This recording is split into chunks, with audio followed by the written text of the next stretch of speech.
छंद क्रमांक 92 4 प्रकार के शिक्षाव्रत बतलाए। देशावकाशिक, सामायिक, प्रोषधोपवास और वैयाव्रत्य।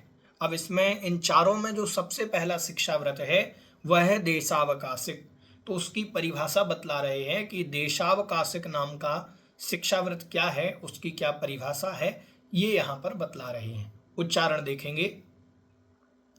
देशावकाशिकम स्यात् काल परिच्छेदनेन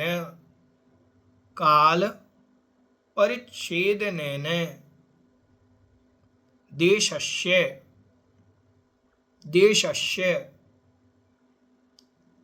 प्रत्यह मणुव्रतानां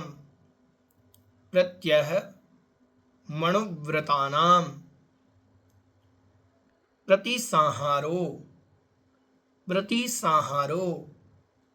विशालस्य। उच्चारण करेंगे। देशावकाशिकं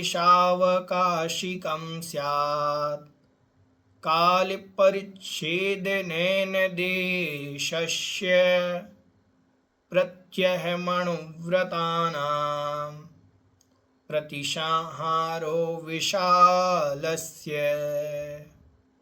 देशावकाशिकं स्यात् कालपरिच्छेदनेन देशस्य प्रत्यहमणुव्रतानां प्रतिसंहारो विशालस्य।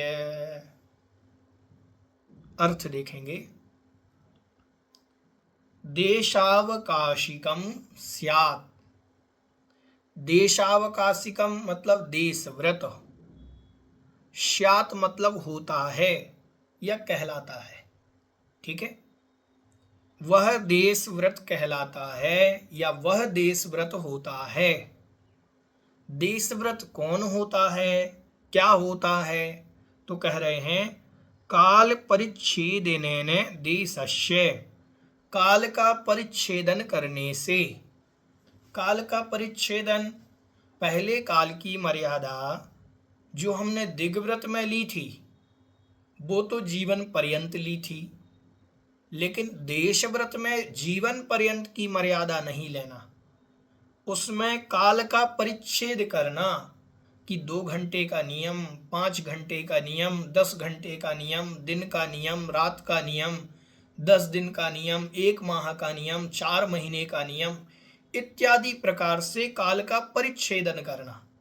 ठीक है, क्या करना? काल का परिच्छेद करना, काल का विभाग करना। लेकिन काल का विभाग हम किस में करेंगे? तो बोले देशस्य, देश की मर्यादा में। देश क्या है? देश मतलब क्षेत्र। हमने जो दिग्व्रत में पूरे भारतवर्ष की, मान लीजिए, क्षेत्र की मर्यादा ली थी, ठीक है, तो उस देश की मर्यादा में काल का परिच्छेदन करके, ठीक है, 6 ढाला में पढ़ करके आए। ताहू में फिर ग्राम गली गृह बाग बजारा, गमना गमन प्रमाण ठान आन सकल निवारा। ठीक है, ऐसा पढ़ करके आए।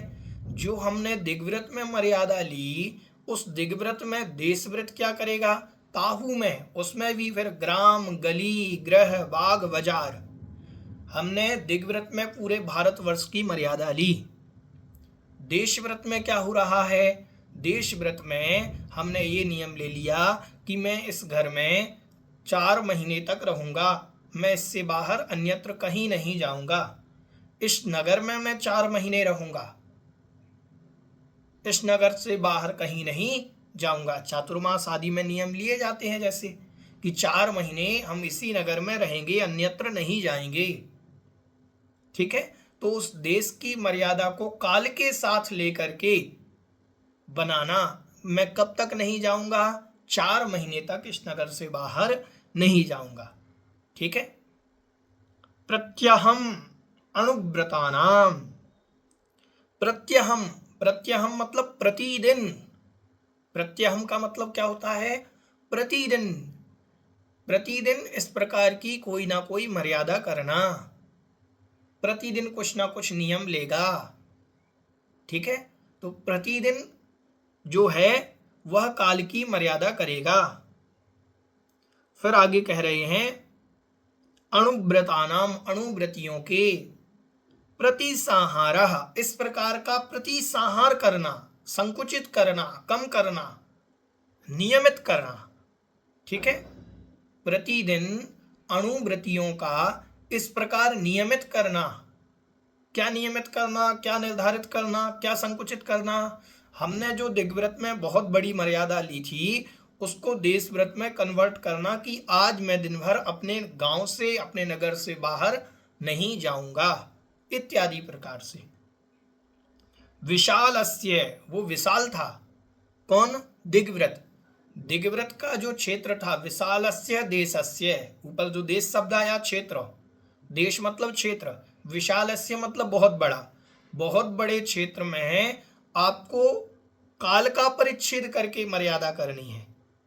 दिग्व्रत तो बढ़ा था ना, दिग्व्रत जीवन पर्यंत के लिए लिया था और उसका क्षेत्र भी विस्तृत था। हमने पूरे भारतवर्ष की मर्यादा बनाई, मान लीजिए, तो पूरे भारतवर्ष की मर्यादा दिग्व्रत में बनाई और पूरे जीवन पर्यंत की मर्यादा दिग्व्रत में बनाई।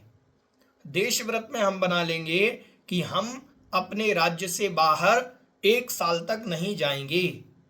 तो 1 साल क्या हो गया? उस दिग्व्रत में क्षेत्र की अपेक्षा मर्यादा हो गई कि मैं अपने राज्य से बाहर नहीं जाऊंगा। काल की मर्यादा हो गई 1 वर्ष की, कि 1 वर्ष तक मैं अपने राज्य से बाहर नहीं जाऊंगा। तो दिग्व्रत में लिए गए जो परिमाण को प्रतिदिन संकुचित करके, काल का परिच्छेद करके नियम लेता है, वह देशव्रत कहलाता है। समझ में आ गया? ठीक है, एक बार और पूरे छंद का अर्थ देखें। देशावकाशिकम स्यात्, वह देशावकाशिक कहलाता है या देशव्रत कहलाता है। काल के परिच्छेद करने से, काल की मर्यादा करने से, हमने 1 दिन, 2 दिन, 5 दिन, 50 दिन, 1 महीने, 10 साल, ये काल की मर्यादा है।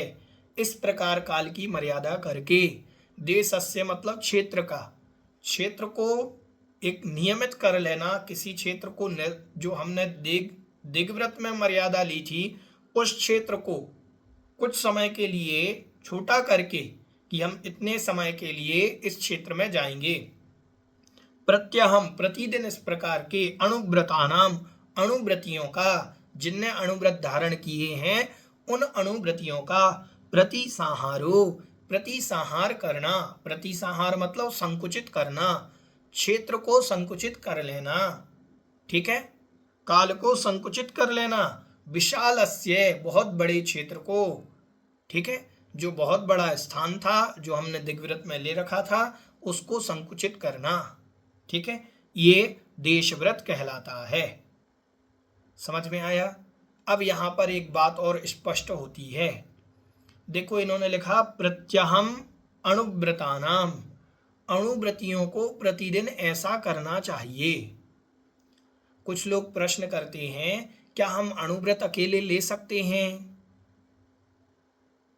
अणुव्रत अकेले ले सकते हैं, ऐसी परंपरा चल रही है। इस छंद से यह स्पष्ट हो जाता है कि अणुव्रतधारी को प्रतिदिन देशव्रत भी लेना पड़ता है। तात्पर्य ये हुआ कि अणुव्रति के गुणव्रत और शिक्षाव्रत होना अनिवार्य है। ये 12 व्रत एक साथ लिए जाते हैं। कोई 5 अणुव्रत का मात्र पालन करे, ऐसा नहीं हो सकता। इस छंद से स्पष्टतया अपन को प्रतीत हो रहा है कि प्रत्यहम अणुव्रतानाम प्रतिसाहारो, प्रतिदिन अणुव्रति का इस प्रकार संकुचित करना, यह जो विस्तार जो था उसको संकुचित करना प्रतिदिन। किनका? अणुव्रतियों का। तो अणुव्रति मात्र 5 अणुव्रत से, जो 5 अणुव्रत देते हैं कि हम पंचाणुव्रत का पालन करते हैं, नहीं, पंचाणुव्रत के साथ साथ हमें दिग्व्रत और देशव्रत में का भी पालन करना चाहिए। ठीक है, ऐसा समझना चाहिए।